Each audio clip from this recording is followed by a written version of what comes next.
Енді балыққа талас. Түркістан облысында бір топ ауыл тұрғыны жасанды су қоймасының балығын бөлісе алмай әлек. Шардара су қоймасының етегіне орналасқан Алтын Кемер елді мекенінің жұрты осындағы балық өңдеу зауыты басшылығының рұқсатынсыз ау салғандар үшін шетінен қудаланып жатыр. Әзірдің өзінде 10 адам айыпты деп танылып, күдікке ілінген.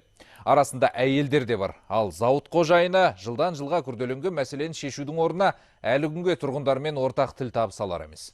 Соның кесірінен тараптар ат суға дайын тұр. Тақырыпты Пернебек Біләлбек тарқатады. Тралдың бәрін тоқтатыңыз. Өзіңіз де тоқтатыңыз. Балық асырайсыз ба? Кеп атқан балық, кетіп атқан балық қол. Жетісай ауданы Алтын Кемер ауылында заңсыз балық аулап пайда тауып жүрген 10 балықшыны тәртіп сақшылары бір күнде ұстап әкеткен. Олардың торға түсуіне осындағы балық өңдеу зауытының қожайыны кінәлі көрінеді. Ол кезінде өзі рұқсат беріп, балық аулатқан адамдарды енді шетіне қудалап жатыр дейді ашынған жұрт. Маған қарау керек осы көл. Балығын бәрі менікі деген мәселе емес қой. Сермиязов сол балықты жесе, мына қал не жейді? Қалықтай жесін балықтан.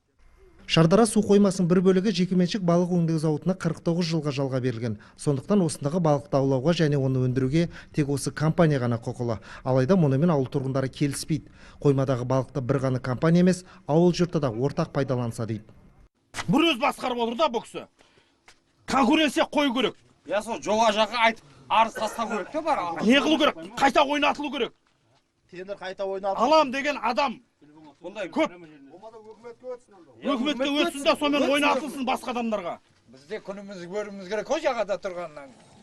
40 кісі бір жақ, қыңыр кісі бір жақ. Тараптардың айтысып, тартысып жүргендеріне 2 жылдан асып кеткен. Бүгінде ортақ келісімге келе алмады.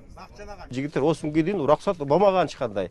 Енді қазір арызымыз жазып, нелеріміз жазып, наукалар шақыртып, енді официально арыз енді берейін деп жатыр. Айттық қой оны.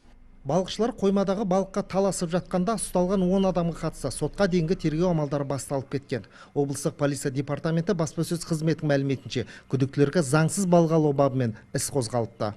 Және де күдіктілерден моторлық лодка алынды, сеткалар алынды,